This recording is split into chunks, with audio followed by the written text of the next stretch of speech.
Hello and welcome to the Mayviewstein Podcast, a podcast dedicated to the elaboration and expression of human oneness, to reminding us that despite our outward and apparent differences, at the essential level we are all one, a podcast dedicated to the exploration, edification, and nurture of the human mind and to the uncovering of the inestimable potentials which are latent therein when properly and intelligently harnessed. And lastly, a podcast which aims to remind us that before any outward changes can occur in our apparent and phenomenal world, they must occur within ourselves. Thank you for joining me on today's episode. Today we'll discuss how it truly is a miracle, and indeed a privilege beyond the description of words, to have the opportunity to experience existence. Try to imagine that absence of experience characteristic of the state prior to your birth. Recall how prior to your being born there was nothing to be known.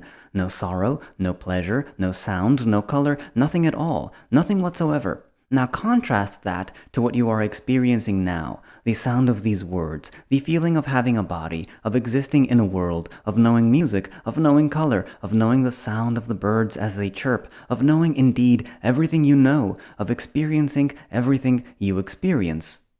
It is very easy for us to really take the experience of life for granted.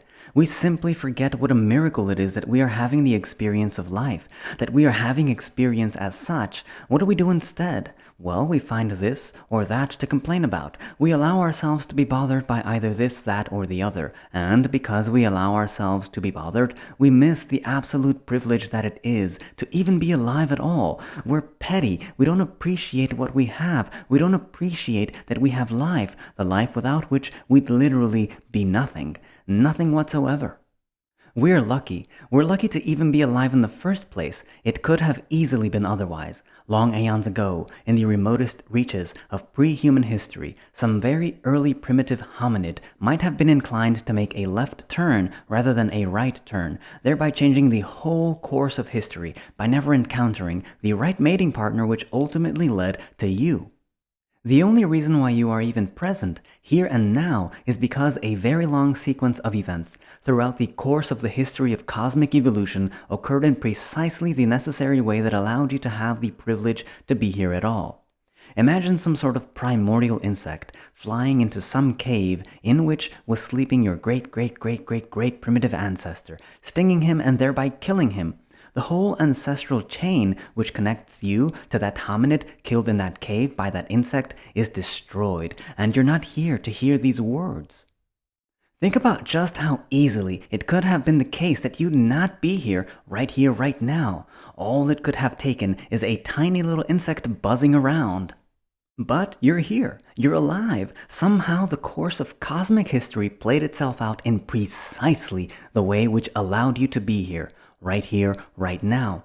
And yet, you want to find this, that, or the other to complain about, and yet somehow you manage to take life for granted? We don't know what we have. We're ungrateful, and because we're ungrateful, we suffer. The reason why I'm recording this is because I want to share with you what, without a doubt, is the simple key to really getting the most out of life, to really taking life to the next level. You see, so many of us are stuck in positions in life which cause us worry, which bring us suffering, and although in public we might present ourselves as if everything is all right, in private we're depressed, we're sad, we're unhappy. The reason we're unhappy is because we're petty, because we simply do not appreciate the gift of life that we've been given. Here we are, in the world, and it could have easily been otherwise. And the fact that we are here in the world means that all the doors are open to us. We have the opportunity to really make something happen while we're here, while we've got life. But how many of us hold ourselves back, chaining ourselves like common slaves to routine? We become slaves to mundane routine, so that, like horses drawing carriages across cobblestone streets, we have blinders placed upon us, so that the whole expanse of life becomes imperceptible to our gaze, and all we see is routine, and routine. What is life, other than the privilege of experiencing existence? Life is the infinity of doors which open out towards innumerable possibilities. Life can go in any direction you desire it to go, but in order to move life in the direction you desire it to, you need the key which opens up those doors of possibilities. What is that key? It is gratitude. Without gratitude, if all we have is complaints, and more complaints, we deny ourselves that key.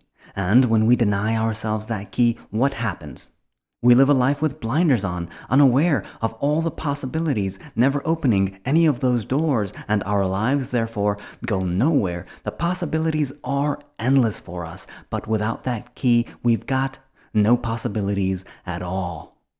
Why is it that gratitude is such a key that can unlock those doors of possibilities? Well, because it removes the blinders which prevent us from seeing those doors in the first place. Ungratefulness, petty ungratefulness, is a dense blindfold through which nothing but darkness is perceptible, and when we remove that blindfold, the expanse of life becomes apparent. We see the light which hitherto we've been unaware of. We see the paths that lead us towards success instead of all the barriers which before were all we focused on. It all begins with gratitude, and indeed with genuine gratitude. Feigned gratitude is no gratitude at all, in the same way that a counterfeit is simply not a genuine.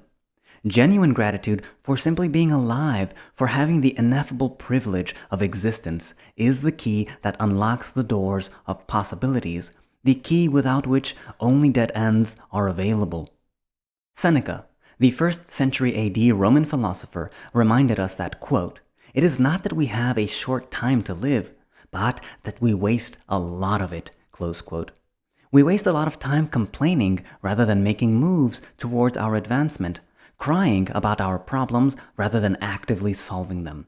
We waste so much time in front of the television or rotting our brain on some social media feed that we neglect to take the steps necessary towards the improvement of our lives, and then we complain. We complain that our lives aren't going the way we wanted them to. We complain that somebody else has it better and that we have it worse. But listen, life is what you make it. As cliché as that sounds, and although cliché, it's the truth. Continue to waste all that time unproductively, rotting in front of the television set all those hours. Continue to mindlessly scroll away on some social media feed like a zombie without any direction, and continue to complain about how your life isn't where you want it to be. And in doing this, it is you yourself who is creating the barriers which prevent you from achieving your highest potential. The doors of possibilities are there for you to enter, but you cannot enter without the key, and therefore it is the key which you should seek first of all, because without it, you're not going anywhere, let's be honest. Live in blindness, in petty ungratefulness, finding nothing but things to complain about, or open the doors of illimitable possibilities. But remember, you cannot open those doors in blindness, in the blindness of ungratefulness. First, you must clear your gaze, and the way to clear your gaze is by a genuine gratefulness, a genuine appreciation for the privilege you have to exist in the first place. Remember, it could very easily have been the case that you'd never have been born at all. But you were born, and here you are. The possibilities are open unto you, if only you'll deprive yourself of the blindness which you've hitherto imposed upon yourself by narrowing your vision to focus only on those trivialities which cause you worry. When you expand your vision, when you remove those blinders which you yourself continuously impose upon yourself, the possibilities of life will reveal themselves to you. But it all begins with gratitude. Without gratitude, only blindness, petty blindness, is available to you. Be grateful for this moment, and every moment, and you'll see the flood of light of life's possibilities overwhelm the darkness which hitherto you yourself have been creating. Quote, "Man's chief delusion is his conviction that there are causes other than his own state of consciousness," close quote. Reminded us the 20th century American writer Neville Goddard. It is according to our own mental state that the quality of our life will be determined. As we think, we are. The outer world mirrors the inner. Our lives are only that which we ourselves make of them. And it all begins with our state of mind. A petty and ungrateful state of mind leads only to wretchedness, misery, and failure, nor could it ever lead to anything else.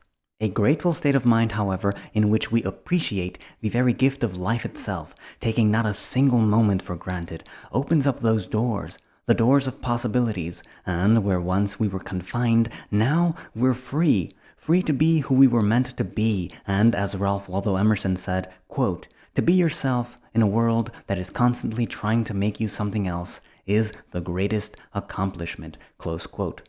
Yes, to be yourself in a world that is constantly trying to make you something else is the greatest accomplishment.